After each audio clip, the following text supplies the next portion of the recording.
안녕하세요, 무명치입니다. 오늘 영상은 크론병과 함께하는 삶을 주제로 찍어봤습니다. 부제는 규칙 만들기입니다. 영상 시작하겠습니다.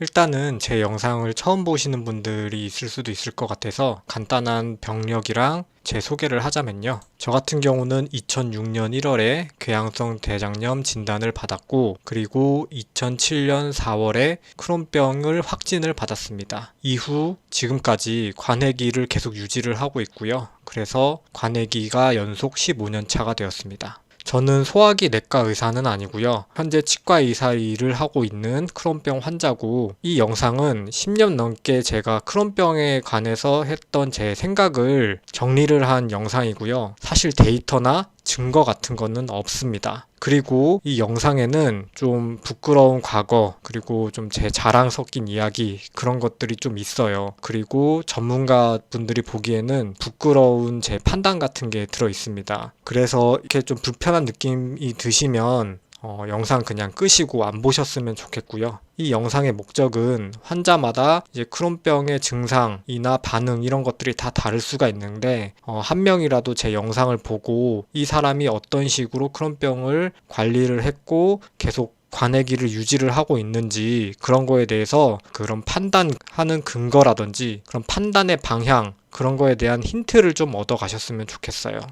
일단은 크론병이 도대체 왜 생길까, 이런 것도 제가 좀 많이 생각을 해봤어요. 좀 오랜 기간 생각을 해본 결과 저는 이렇게 결론을 내렸습니다. 일단 이 그래프는 활성화 에너지를 설명할 때 나오는 그래프인데, 중학교나 고등학교 때 화학을 배우면 나오는 그래프입니다. 이거를 좀 잠깐 설명을 드리자면요. 어떤 물질이 있고, 이 물질이 어떤 반응을 일으켜서 어떤 생성물이 생성이 되려면은 그냥 바로 생성이 되지는 않고 어떤 반응이 일으키기 위한 에너지, 즉 활성화 에너지가 필요하다. 그 활성화 에너지만큼의 에너지가 필요해야지 이 생성물이 생성이 된다. 이런 것을 설명을 하는 그래프인데, 이거를 저는 좀 크론병에 적용을 좀 해봤어요. 이 좌측에는 이제 건강한 몸의 상태고, 이거 우측은 이제 크론병이 딱 걸려서 크론병이 발현이 됐을 때 그런 상태인데, 이 건강한 상태에서 크론병이 바로 진행이 되지는 않고요.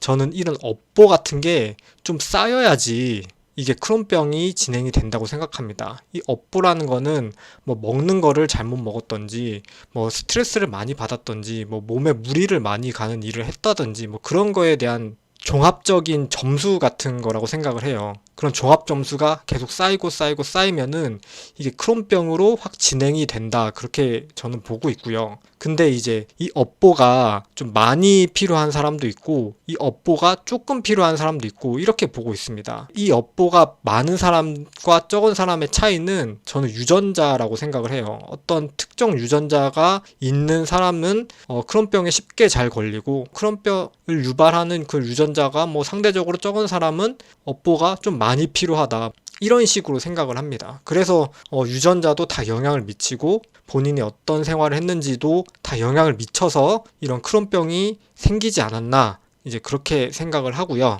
그래서 이 말이 저는 계속 떠올리더라고요. 건강은 건강할 때 지키는 것이다. 이 건강은 건강할 때 지키는 것이라는 게 무슨 말이냐면, 이 건강한 상태에서 이 업보가 이렇게 높은 사람은 좀 안 좋은 생활을 좀 많이 해도 이 상태에 있으면 이 크론병으로 넘어가지는 않는다는 거죠. 이거를 넘어야지 넘어가는 거기 때문에, 이 건강을 이런 상태에서 그래도 계속 유지를 하면은 이 병이 안 걸리는다, 이렇게 생각을 하고요. 이미 사실 크론병이 진행이 된 상태면은 이 업보의 양이 이 건강한 상태에서는 요 정도인데, 이 크론병에서 다시 건강으로 넘어가려면 상당히 많은 이런 업보가 필요하다고 생각을 해요. 이걸 되돌릴 만한 업보가 훨씬 더 많이 필요하다, 이제 그렇게 생각을 하기 때문에 이제 건강은 건강할 때 지키는 것이다, 이 확신이 저는 들고, 그래서 이미 크론병에 걸려버렸으면 이 건강으로 다시 뛰어넘는 건 사실 불가능하다고 봐서, 저는 이 크론병이 극복의 영역은 아니라고 생각을 하고요. 그냥 이 크론병에서 함께 살아가야 한다고 생각을 합니다. 그래서 사실 저는 크론병을 극복한다는 말, 그런 말을 별로 좋아하지는 않아요. 이건 뭐 저의 개인적인 생각이고요. 그래서 저는 이걸 생각을 해봤어요. 도대체 나의 업보는 뭐였길래 크론병에 걸렸을까? 그래서 이제 크론병에 걸렸을 그때로 한번 돌아가 보자, 이렇게 좀 생각을 해봐서 그때 제가 어떤 생활을 했는지 좀 많이 숙고를 좀 했습니다. 일단 2005년 11월쯤에 걸렸기 때문에 그때의 상황을 좀 설명을 하자면요. 저는 2005년 3월에 만 18세였고 그때 은평구 일반고에서 포스텍 전자전기공학과를 입학을 한 상황이었습니다. 이때 사실 저는 열등감이 엄청 심했던 시기였어요. 그래서 그 열등감이 어떤 욕심으로 좀 발현이 돼서 공부나 인맥 뭐 하나 다 놓치기가 싫었던 그런 상태였고요. 왜 그렇게 열등감이 좀 심하게 들었냐면은 포스텍에 입학을 하니까 그 동기들이나 뭐 선배 그런 사람들이 다 보면은 뭐 강남 8학군 출신이고 뭐 분당 출신, 뭐 대구 수성구 뭐 이렇게 다들 좀 잘 사는 동네 출신들이 좀 많았고 그 사이에서 저는 은평구 출신이니까 그런 면에서 제가 꿀린다, 그런 생각이 들었고, 뭐 지금은 은평구 좋은데 예전에는 사실 안 좋은 동네의 뭐 대명사였잖아요, 서울 쪽에서는. 그래서 그런 거에 대한 자격지심이 좀 있었고요. 그리고 과학고, 그리고 비평준화 지역 명문고, 이런 사이에서 저는 평준화 일반고 출신이니까 이런 것에서도 저는 좀 열등감을 느끼고 있었습니다. 그래서 이런 출신들보다 사실 공부에 있어서 저는 좀 지고 싶진 않았어요. 얘네들보다 저는 공부를 무조건 더 잘해야겠다, 그런 좀 파이팅적인 생각을 좀 많이 갖고 있었고요. 그게 사실 다 열등감에서 비롯한 것 같습니다. 그리고 초등학교, 중학교 때 저는 좀 사실 학창 시절이 좀 많이 안 좋았어요. 초등학교 때는 한 뭐 졸업할 때쯤 한 1년 동안은 거의 반에서 선생님이나 뭐 같은 반 친구들 사이에서 거의 없는 취급을 받았고 완전 따돌림을 좀 받았었죠. 따돌림을 받았고 선생님한테서도 따돌림을 받았던 그런 상황이었고, 중학교에 또 들어갔을 때는 사실 중학교 들어가면 애들이 미쳐 날뛰잖아요. 그랬을 때 저는 뭐 사실 키도 작고 공부도 잘 못하고 그런 상황이어서 키 같은 경우는 거의 맨 앞줄에 앉았었고요. 공부는 지금 뭐 치과에 사니까 잘했겠지라고 생각했지만 중학교 1학년 때쯤에는 제가 반에서 한 10등 뭐 그 정도 했었고, 사실 그때는 뭐 사실 모두 다 안 되던 시기였어요. 그러니까는 애들한테, 같은 반 애들이나 뭐 다른 반 애들, 뭐 그런 잘 나가는 애들한테 좀 무시도 많이 받고 폭력도 좀 당하고 뭐 좀 그런 식으로 좀 많이 좀 불우한 초등학교 중학교 생활을 좀 보냈었습니다. 그런 거에 대한 그 고통에 대해서 나는 이제 고등학교 때 공부 잘해갖고 명문대에 왔으니까 그런 보상 심리로 그렇게 인맥도 잘 쌓아야지, 뭐 그런 생각을 했었던 것 같아요. 그때 나 괴롭혔던 애들, 그런 애들보다 훨씬 난 더 잘 나가고 그럴 거야, 성공할 거야, 그런 보상심리 때문에 정말 공부, 인맥 뭐 하나 놓치고 싶은 게 없었던 그런 욕심이 좀 있었어요. 그래서 그때 생활이 어땠냐면은 일주일에 두세 번씩 모임이 있는데 이거를 저는 꼭 참여를 했어요. 이 모임이 왜 이렇게 많냐면은 포스텍 같은 경우는 이제 신기하게 뭐 대학교에 가면 일단 과가 있잖아요. 일단 과가 있는데 이런 분반이라는 게 또 따로 있습니다. 포스텍 같은 경우는 1년에 한 300명 정도 뽑는데 300명을 그때는 과 같은 거에 섞지를 않고 1분반, 2분반, 3분반, 4분반 이래 갖고 모든 과를 다 섞습니다. 전자과, 뭐 기계과, 뭐 수학과 이렇게 뭐 한 명씩, 두 명씩 이렇게 섞어가지고 분반을 만들어줬어요. 한 분반에 한 20명 정도 이런 식으로 좀 만들어줘가지고 15분반까지 분반을 한 15개를 만들어서 그 분반에 소속이 되게, 그런 식으로 만들어줘서 1학년 때는 사실 분반 애들끼리 수업도 같이 듣고 이런 게 더 좀 많았습니다. 그러면서 이제 선배들하고도 친해져야 되고 그런 거를 계속 해야 되니까 이런 모임을 했었고, 그거 외에 또 과 모임도 또 따로 있었고 동아리 모임도 또 있었고, 이러니까는 이게 술자리가 사실 되게 많았어요. 근데 이 술자리는 포스텍 같은 경우는 이 숙제도 많고 하니까 거의 밤 한 12시부터 1시부터 술자리가 있습니다. 이거는 다른 대학교는 밤 한 8시쯤에 시작해서 1시쯤에는 끝나잖아요. 거의 그래도 대중교통 끝날 때쯤에는 끝이 나는데 포스텍 같은 경우는 다 기숙사 생활하니까 숙제도 많고 하니까 그냥 밤 12시부터 시작을 해갖고 한 새벽 4시, 한 5시쯤에 끝나요. 이거를 다시 끝까지 다 참여를 했었고요. 그리고 공부도 그것도 저는 놓치고 싶지가 않아서 하루에 4시간 정도만 자고 휴식 없이 공부를 했어요. 이렇게 술자리 하고 나서 자고 그 다음 날에도 수업 다 빠지지 않고 다 참석을 하고 술자리 없는 날은 뭐 한 새벽 2시까지 또 공부를 하고 그리고 나서 기숙사 생활을 하고 사실 좀 굉장히 무리한 그런 스케줄을 이어나갔었죠.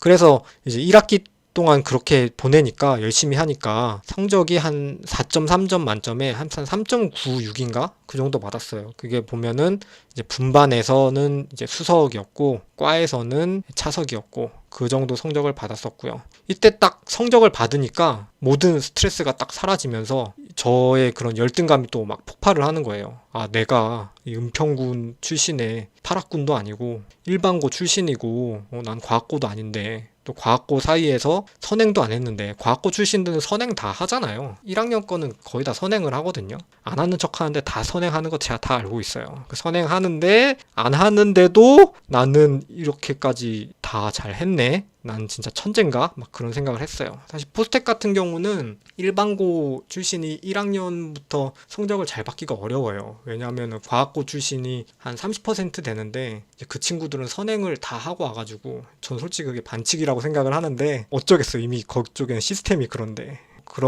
그런데도 저는 성적을 냈으니까 정말 막 자신감, 자존심, 그런 안 좋은 그런 것들이 완전 하늘을 찌를 때였죠. 그러고 나서 이제 2학기가 됐어요. 2005년 9월에 1학기의 기세를 이어가 보자. 이렇게 해서 똑같이 생활했습니다. 일주일에 뭐 2, 3회 모임 있는 거 그거 이제 술이랑 같이 또 똑같이 하고 하루에 4시간 정도만 자고 휴식 없이 공부하고 똑같이 했고요. 그러면서 이제 어떤 모임에서 송모 선배가 저한테 그러는 거예요. 야, 너는 참 욕심도 많다. 근데 이게 자기도 공부 많이 해보고 해보니까 인생에서 모든 걸 다 가져갈 순 없더라 이런 식으로 얘기를 하더라고요. 근데 이런 이야기를 했을 때 저는 뭘 생각을 했냐면은 송모 선배 이 사람은 나보다 학점도 낮으면서 참 오지랖도 넓다 이런 생각을 했어요. 근데 중간고사 치고 나니까 몸이 아프기 시작하는 거예요. 그래가지고 11월 말에 들어 누웠습니다.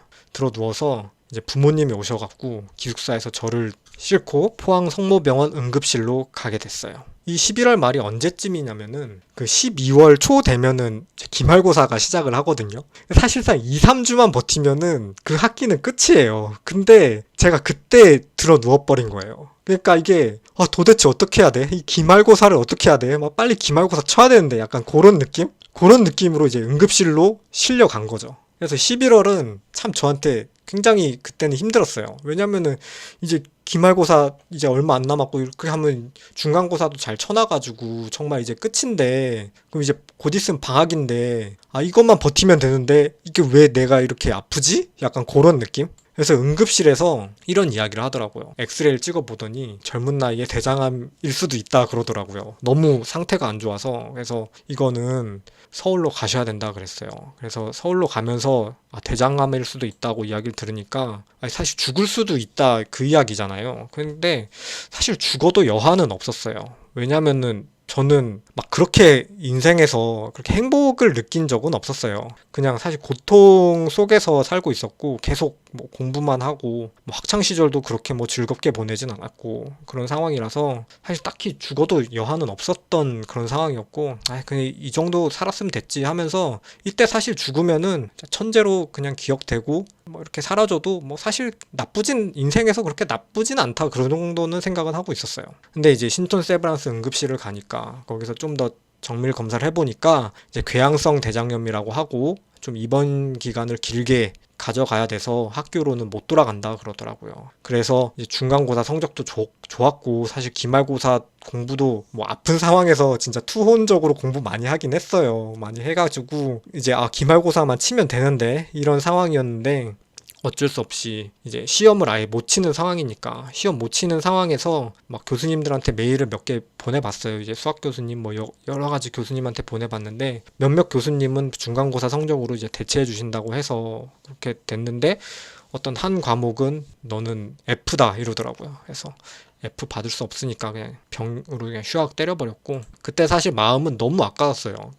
그 교수님 한 분이 너무 사실 원망스러웠고 저는 그때 생각은 만약에 그게 다 인정이 되면은 1학년 2학기 성적을 다 받고 한 2달 방학 쉬고 다시 2학년 1학기로 해야지 그런 생각이었는데 그냥 휴학을 이렇게 하게 돼서 1년을 이제 뒤처지는 게 되는 거잖아요. 동기들보다. 그거에 대한 두려움이 너무 컸어요. 스트레스가 너무 컸고 왜 그렇게 스트레스를 받았을까라고 생각을 해보면은 우리나라는 좀 이상하게 그 천재들을 어린 천재들만 좀 인정해 주는 게 있어요. 예를 들어서 뭐 어떤 뭐 박사를 뭐 20대 초반에 땄느니 뭐 고시를 22살에 패스했느니 그런 사람들만 천재로 인정을 해줘. 중학생 나이에 뭐 미적분을 깨우쳐갖고 뭐 대학교에 갔느니 뭐 그런 거 있잖아요. 그런 것만 천재를 인정해주니까 1년 뒤처지면은 내가 막 패배자가 된 것 같고 나는 그냥 병신이 된 것 같고 그런 거에 대한 두려움이 너무 컸던 거예요. 근데 이런 문화는 저는 진짜 쓰레기 같은 문화라고 생각을 하는 게 어려서 성과를 내야지 천재인가요? 그건 진짜 너무 쓰레기 같은 문화 아니에요? 40살 돼서도 성과 내면은 천재라고 인정해줘야 되는 거 아닌가 그런 생각이 드는데 이건 뭐 어떤 간에 전 진짜 쓰레기 같은 문화라고 생각하고 그런 것 때문에 더 저는 두려움이 있었던 것 같아요. 결국에는 뭐 전 억지로 쉬게 됐었고 2005년 12월에서 2006년 8월까지 9개월을 그냥 완전 쉬었죠. 왜냐하면 휴학을 하고 1학년 2학기부터 다시 시작을 해야 되는 거니까. 쉬면서 느낀 게 인맥이 정리가 되더라고요. 저한테 이제 연락이 오고 그렇게 좀 그래도 보고 했던 친구들은 이제 고등학교 친구 그리고 과 친구 몇몇 이렇게 계속 저한테 연락을 주고 가끔 만나고 그랬어요. 근데 이 분반 친구들은 정말 제가 느끼기엔 이상하게 연락이 한 명도 안 오더라고요. 제가 연락을 해도 정말 시큰둥하고 그런 느낌이라서 이게 인맥이 정리가 되는구나. 내가 정말 힘들 때 연락을 해주는 사람이 있고 그냥 연락을 끊어버리는 사람이 있네.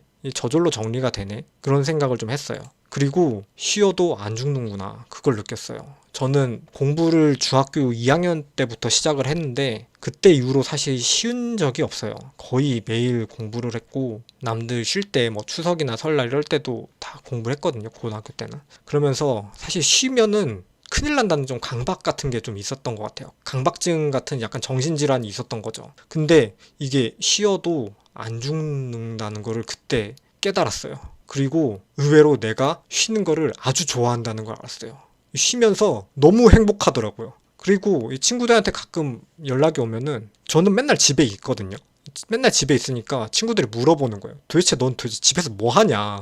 그러는데 나름대로 아주 바쁜 생활을 했습니다. 끼니도 때워야 되고 운동도 해야 되고 운동도 뭐 사실 저는 뭘 운동을 해야 될지 몰라갖고 그냥 걷고 뛰고 보면은 저는 이때 은평구 신사동에 살았는데 집 앞에 그 불광천이 있었어요. 불광천에서 집 앞에서 이제 수색까지 뛰는 거죠. 걷고 그러면은 왔다 갔다 하면 1시간, 1시간 반 정도 걸리거든요. 이거를 좀 매일 했었던 것 같아요. 낮잠도 꼭 자고 밤잠도 많이 자고 가끔 친구 보고 그리고 나루토도 봐야 되고 기타 TV 프로그램 저 테레비 보는 거 되게 좋아해가지고 이런 거를 많이 봤는데 그러니까 바쁜 거예요 하루가. 그러니까 저는 집에 있는 것도 정말 좋아하는구나 이거를 또 저는 쉬면서 또 알게 된 거죠. 그러니까 쉬면은 좋은 게 나에 대해서 진짜 되돌아볼 수 있는 그런 이벤트예요. 그게 사실 쉬는 게 무조건 한 번 쉬긴 쉬어야 됩니다. 쉬면서 또 크론병에 대해서 좀 여러 가지 생각을 했을 거 아니에요. 그래서 쉬면서 제가 좀 규칙을 만들고 이걸 좀 지켜야겠다고 다짐을 좀 했습니다. 이게 제가 봤을 때는 제 크론병 관리의 핵심인 것 같아요. 일단은 약은 절대 빼먹지 않는다. 이게 제일 중요하다고 생각하고 이 약을 빼먹지 않으려면 제가 뭘 해야 되느냐. 아침 식사는 무조건 해야 된다고 생각을 했어요. 왜냐하면 아침 약을 꼭 먹어야 되잖아요. 아침 식사를 무조건 해야지 약을 먹으니까 아침 식사를 무조건 하자 그렇게 생각했고 잠을 충분히 자야 된다고 생각했어요. 최소 8시간. 그리고 규칙적인 잠을 자야 된다. 그렇게 해야지 아침약, 점심약, 저녁약을 정말 제 시간에 먹을 수 있으니까 이게 정말 저는 핵심이라고 생각을 했고 요새는 나이가 좀 드니까 잠이 줄어서 한 7시간 정도 잡니다.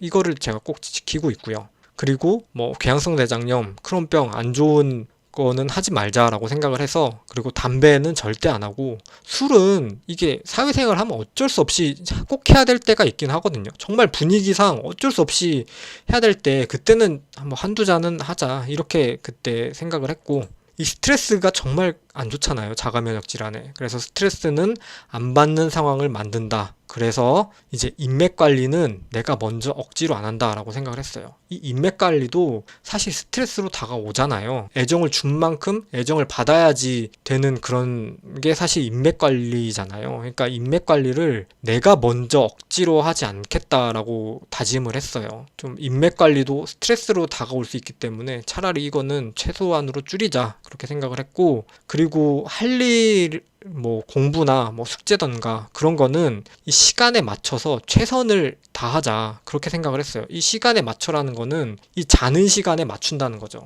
이 자는 시간 그런 거는 무조건 지키고 그 안에서 최선을 다한다. 그게 다짐이었어요. 그 상황에서 어쨌든 최선을 다했으니까 결과가 좋든 안 좋든 그 결과는 그냥 받아들이자. 안 좋으면 뭐 어쩔 수 없는 거고, 좋으면은 이 방식 그대로 된 거니까 건강은 지키는 거죠. 그리고 대신 공부는 가능한 매일 하는 걸로 결정을 했습니다. 방학에도 하는 걸로 결정을 했고 방학에도 공부를 했어요. 그래서 이제 이 규칙을 관통하는 그런 핵심은 뭐냐면은 내 인생에서 중요한 것만 챙기는 거예요. 그냥 선택적으로. 이 규칙에서 챙길 수 있는 거는 건강입니다. 이 상황에서 건강 안 할 수가 없어요, 사실. 그리고 능력도 충분히 쌓을 수 있습니다. 사실 인맥 관리에 있어서도 내가 먼저 억지로 안 한다는데, 나를 괜찮다고 생각하는 사람들은 충분히 먼저 다가와서 친해질 노력을 먼저 할 거 아니에요. 그런 상황에서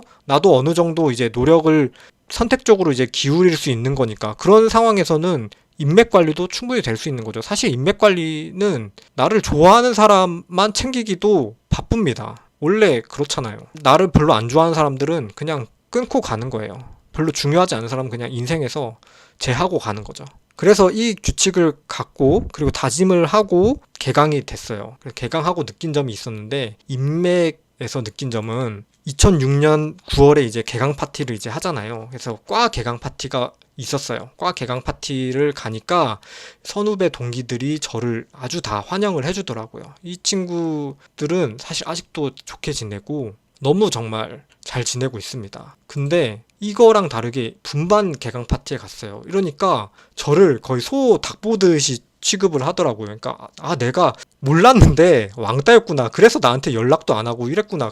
거기 가서 이제 알았던 거예요, 저는. 그래서 이게 참 웃긴 게 뭐냐면 이 후배들 있잖아요. 이 후배들도 저는 충격이었던 게, 도대체 무슨 이야기를 저에 대해서 들었는지 모르겠는데 얘네들이 나에 대해서 정말 알지도 못하면서 정말 선배 취급을 안 하고 정말 이런 눈으로 날 쳐다보네 하는 정도로 정말 차가운 눈으로 저를 보니까 사람의 선입관이라는 게 진짜 무섭다는 게 알겠더라고요. 이 후배들은 사실 무슨 죄가 있겠어요. 만 내가 후배였어도 어떤 선배가 진짜 이상한 사람이다라고 들었으면은 그냥 뭐 그렇게 했겠죠. 그래서 이해는 하는데, 그래서 이런 일을 겪고 나서 제가 이제 쉬면서 내가 했던 다짐을 했었죠. 인맥 관리는 내가 먼저 억지로 하지 않는다. 제 예전 성격이었으면은 이런 이제 선후배 동기들 이 사이에서 내가 좀 안 좋게 이렇게 보이는 거를 어떻게든 좀 극복을 하려고 더 열심히 하고 뭐 그런 식으로 아마 하려고 했었을 거예요. 근데 이제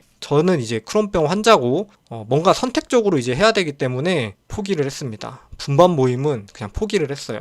그냥 앞으로는 이 모임은 나가지 않아야겠다라고 생각을 했고, 과 모임 위주로만 했고, 이거는 뭐 아주 잘한 선택이라고 생각을 하고요. 이런 거를 사실 안 좋게 저를 봤잖아요, 이 분반에서. 근데 이거를 되돌이켜 보면은 사실 저를 안 좋게 볼 수밖에 없었던 게, 이 분반 동기들은 사실 게임 같은 거를 되게 좋아하고 밤에 같이 모여서 게임도 하고 그랬어요. 근데 저는 게임하는 거를 별로 좋아하지 않았고, 포스텍 간 거 자체를 저는 공부로 뭔가 성공을 하기 위해서 간 거였기 때문에 그 보는 방향 자체가 아예 다르잖아요. 그 친구들이랑 저랑. 그 친구들은 같이 게임도 하고 술도 자주 마시고 뭐 그런 식으로 하는 게 이제 그 친구들은 더 좋았던 거고, 저는 공부는 그래도 빼놓지 않고 하고 싶었고 그거를 더 중요하게 생각을 했거든요. 아예 보는 방향이 다르고 해서 그 친구들이랑 나랑 멀어지고 뭐 그랬구나라고 생각은 드는데, 어쨌든 그때는 뭐 서운하고 그런 게 없진 않았어요. 없진 않았지만 그거를 뒤집으려고 노력도 하지 않았다. 그냥 자연스럽게 멀어져야겠다. 그렇게 생각을 했는데 이게 이렇게 됐을 때 굳이 노력하지 않아도 된다는 거를 또 알았던 것 같아요. 그리고 개강하고 이제 공부에 관해서도 1학년 2학기는 제가 이미 공부가 돼 있잖아요. 거의 기말고사만 안 치고 다 이제 이미 공부가 되어 있는 상태니까 1학년 2학기는 아주 쉽게 갔습니다. 그래서 선행학습이 정말 중요하구나 그렇게 생각을 했고요. 1학년 2학기 이후에도 나의 다짐들 다 지켰습니다. 잠은 충분히 자고 할 일 시간 맞춰서 최선을 다하고 결과는 받아들이고 대신 공부는 가능한 매일 한다. 이거를 정말 지켰고요.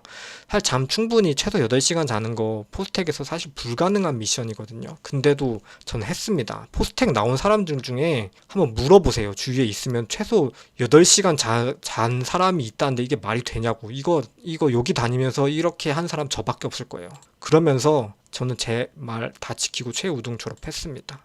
저는 이제 05학번이고 06학번이랑 같이 수업을 들었고요. 얘들이랑 만약에 같이 졸업을 했으면은 저는 아마 차석을 했을 텐데 제가 치전원 준비하는 바람에 1년 늦게 또 졸업을 했거든요. 그래서 07학번 애들이랑 졸업을 해갖고 좀 3등으로 됐는데 이게 좀 아쉽긴 해요. 그냥 06학번이랑 졸업하고 차석하고 그냥 그러고 나서 치전원 들어갈 걸 그렇게 했는데 괜히 이런 식으로 좀 졸업을 늦춰가지고 3등으로 졸업했고 이게 전 너무 아쉽긴 한데 뭐 어쩔 순 없죠. 어쩔 순 없고 그래서 그 치과의사라는 직업은 왜 선택을 했을지 그것도 궁금하실 수도 있을 것 같아요. 왜냐하면은 뭐 전작과로서도 굉장히 잘했고 그랬는데 여기서도 충분히 성공할 수 있을 수도 있었을 텐데 왜 했을까라고 생각을 해보면은 저도 정말 아쉽긴 합니다. 아쉬운 선택이었어요. 아쉬운 선택이었고 만약에 건강했다면은 저는 무조건 전작과로 끝까지 갔었을 겁니다. 근데 이제 환자였고 크론병을 생각을 안 할 수가 없었어요. 전작과로 만약에 계속 하게 되면은 대학원을 가야 되고 대학원 생활이랑 회사 생활 그런 거 자체가 남이 내 목을 쥐고 흔드는 상황이잖아요. 제 목줄을 어떤 교수님한테 맡겨야 되고 아니면은 어떤 회사에 들어갔을 때는 그 직장 상사에 맡겨야 되고 그런 상황을 제가 만들고 싶진 않았어요. 이런 상황 자체가 스트레스를 받는 상황이고 이런 스트레스는 크론병을 재발시키는 주요 원인이잖아요. 그런 거를 저는 이런 상황 자체를 안 만든다는 그런 다짐이 있었기 때문에 전작과 쪽으로는 그만해야겠다. 그런 게 좀 컸고요. 그래서 이제 치과의사 하면은 스트레스를 안 받냐 이제 그렇게 생각하실 수 있는데 아닙니다. 환자분들이 제 목을 쥐고 흔들더라고요. 이게 참 무서운 상황인데 이렇게 살고 있습니다. 저는 이게 참 보면은 세상에 스트레스 안 받고 돈 버는 직업은 없는 것 같아요. 이제 크론병인 자식을 두고 있는 그 학부형들도 있고 이제 크론병을 갖고 있는 이제 젊은 학생들도 있고 보면은 참 스트레스를 안 받는 직업을 막 찾아보려고 하더라고요. 근데 학부형님들 아시잖아요. 그런 거 없다는 거 아시잖아요. 없는데 그거를 찾으시더라고. 사실 없어요. 없고 그 전문직이면은 뭐 좀 나을까 생각하실 수도 있는데 제가 봤을 때는 아닙니다. 아니고 그냥 관리를 어떻게든 해서 정상인처럼 생활할 수 있도록 해야 돼요. 그냥 직업을 어떻게 선택을 해갖고 뭐 크론병이 있으면서 뭐 어떻게든 뭐 비벼보겠다. 불가능입니다. 뭐 치과의사 보면은 왜 선택했냐면 전 첫 편해 보여서 선택을 했어요. 돈 많이 버는 것 같고 이런 식으로 하면은 뭐 크론병 뭐 해갖고 뭐 대충 하면 되겠지 생각했는데 아닙니다. 공부 진짜 많이 했고요. 열심히 해야 되고 환자분들 무서워요. 진짜 요새 환자분들 진짜 무섭고 보통 아닙니다. 그냥 이렇게 생활을 하는 게 보통 아니고 진짜 열심히 해야 돼요. 목숨 걸고 해야 돼요. 대충 해갖고 어떻게 비벼지지가 않습니다. 그런 상황이고 그래도 저는 좀 이렇게는 하고 있어요. 스트레스를 좀 줄여 나가려고 노력 중이고 그래도 여담으로 좀 크론병을 가지고 있는 그런 자녀가 어떤 직업을 가지면 좋겠냐라고 그런 게 가끔 그 크론병 카페에 있더라고요. 저는 그래도 자영업이 낫지 않나 싶어요. 근데 치과의사는 힘든 게 자영업을 할 수는 있는데 다 자기가 진료를 다 봐야 되잖아요. 예를 들어 갑자기 화장실을 가야 될 일이 있을 때 환자가 안 기다려줍니다. 10분, 20분만 기다려도 엄청 화내요. 장난 아니고 진짜 큰 화냅니다. 그런 거 못 견뎌요. 크론병 환자가. 어쨌든 자영업으로 좀 알바를 써서 할 수 있는 그런 걸 해야 되지 않을까 싶어요. 당연히 뭐 삼성전자나 뭐 그런 대기업 뭐 이런 거는 당연히 더 힘들겠죠. 이거 잠깐 여담이었고, 그래서 Q&A 해보겠습니다. 그래서 지금 이제 내 현 상태는 어떻다고 생각하냐 이렇게 물으신다면은 맨 처음에 봤던 그 그래프인데 이거를 반전을 줘봤어요. 크론병이 이 현 상태라면은 저는 이 건강 상태를 넘어오진 않았다고 생각해요. 왜냐하면은 약을 안 먹거나 뭐 그러면은 크론병이 재발한다라고 생각을 하고 있었거든요. 약을 안 먹고 정말 대충 막 살아도 건강해야지 사실 건강한 상태인 거잖아요. 근데 이제 약을 먹어야 되고 그런 상황이라서 이제 여기 이렇게 넘어오지는 못했고, 그래도 예전보다는 건강하니까 한 요 정도쯤에서 지금 계속 왔다 갔다 거리지 않나. 매일 똑같은 생활을 하거든요, 저는. 그러니까 요 상해에서 매일 그냥 왔다 갔다 하고 있는 것 같아요. 한 요쯤에 있는 것 같다. 이렇게 넘어오는 건 사실 불가능이다. 그렇게 생각을 하고 있고요. 그 예전에 했던 다짐들 아직 지키고 있냐 그렇게 물어보시면은 지키고 있고 더 추가가 됐습니다. 운동을 예전에는 잘 안 했거든요. 공부가 훨씬 중요하다고 생각해서 운동할 시간에 공부를 무조건 해야겠다라고 생각을 했거든요. 운동은 아예 그때는 생각이 없었고 더 추가가 돼서 운동적인 면에서 아예 더 추가가 됐고 수영 이런 거를 저는 하고 있습니다. 세 번째로 크론병 관리의 핵심이 뭐라고 생각하냐면은 저는 이 업보 관리라고 생각해요. 이 본인이 생각했을 때 분명 이 업보가 있을 거거든요. 이 업보를 어쨌든 간에 줄여 나가야 됩니다. 이 본인이 해왔던 그런 나쁜 것들 있잖아요. 크론병 안 좋았던 것들. 그런 것들을 알아내갖고 그걸 하지 말아야 돼요. 그게 저는 크론병 관리의 핵심이라고 생각합니다. 그러니까 사람마다 다 다르겠죠. 그 뭐였는지는. 마지막 질문인데 젤리, 라면, 떡볶이, 삼겹살, 차돌박이 이거 제가 정말 다 좋아하는 거거든요. 이거 계속 먹을 것인가 라고 물어보면은 저는 무조건 먹습니다. 왜냐면은 이거는 저의 업보에 없었어요. 제 업보는 공부로 너무 스트레스 받고 막 술 먹고 잠 안 자고 막 그런 거거든요. 저는 뭔가를 잘못 먹어서 이 크론병에 걸렸다고 생각하진 않아요. 왜냐면은 잘못 먹을 게 없었어요. 그때 그냥 일반 식사 했었고 그런 상황에서 그냥 걸린 거라서. 그리고 지금 현재도 이거 지금 다 먹고 있는데 제발 안 됩니다. 그러니까 저는 이거 먹는 거예요. 근데 다른 사람들은 이거 먹어도 되냐? 저는 모르죠. 왜냐면은 본인의 업보는 다 다른 거니까. 본인의 업보가 뭔지는 그거는 본인이 알아서 찾아야지, 이거를 먹는 게 내가 업보가 아니면은 이거 먹어도 되는 거예요. 어떤 느낌이신지 아시겠죠? 제가 뭘 말하려고 하는 건지. 이 본인이 그 쌓아온 업보들이 다 다른데 그 다른 거를 제시를 해놓고 나는 이거를 먹어도 되냐라고 물어보면은 다 모르죠. 나는 아니니까 나는 해도 된다 이거예요. 그래서 저는 이렇게 여쭤보고 싶어요. 이 크론병 환자분들, 당신의 업보는 무엇입니까? 분명 뭔가가 있을 거라고 생각을 하거든요. 크론병과 같이 살아갈 수 있게 규칙을 만들고 그것을 지키는 게 크론병 관리의 핵심이라고 생각해요. 그냥 자기가 왜 걸렸는지도 생각도 안 하면서 뭐 크론병에 좋은 음식, 뭐 영양제 이런 거를 찾는 게 사실 무슨 의미가 있는지 저는 진짜 모르겠어요. 너무 좀 강하게 얘기해서 좀 죄송한데 저는 진짜 그렇게 생각을 해요. 그게 저는 핵심이라고 생각합니다. 진짜. 전문가분들이 봤을 때 선무당이 사람 잡는다라고 생각하실 수도 있는데 선무당 맞고요. 이 말 그냥 잊으세요. 그냥 저는 그렇게 생각하고 저는 이렇게 살아가고 있습니다. 그러면서 뭐 잘 지내고 있으니까요. 어쨌든 그렇고요. 중간에 막 자랑 같은 것도 섞여 있고 막 약간 격양된 말로 좀 설명하고 이런 부분도 있어서 좀 되게 죄송하고요. 그런 자랑에 대한 그런 거를 이제 좀 섞은 이유는 사실 안 해도 되는데, 크론병을 갖고 있어도 그냥 본인이 하고자 하는 거를 포기하지 않았으면 좋겠다라는 생각이 들어서 그런 거를 좀 넣어봤고요. 크론병 때문에 사실 저는 더 건강해졌거든요. 진짜로 농담이 아니라. 그러니까 너무 이렇게 좀 자기를 불쌍하게 여기지 않았으면 좋겠어요. 병 걸렸다고 해서 내가 불쌍해졌다고 생각하지 마세요. 충분히 같이 살아갈 수 있다고 생각을 해요, 저는. 뭐 이러다가 뭐 갑자기 내일 해갖고 이 말 취소할 수도 있는데, 뭐 그래도 15년 동안은 괜찮게 살았으니까 뭐 너는 좀 경증이 아니었냐 그렇게 생각할 수도 있는데, 맨 처음 갔을 때는 저도 대장암 소리 들을 정도로 안 좋았어요. 그럴 정도로 안 좋았는데도 어떻게 잘 해결이 됐잖아요. 수술한 것도 없고. 이렇게 그냥 관리하면서 잘 사는 사람도 있구나라는 것도 이제 보시면은 좀 희망이 좀 생기는 거니까. 저는 근데 다른 분들도 충분히 가능하다고 생각합니다.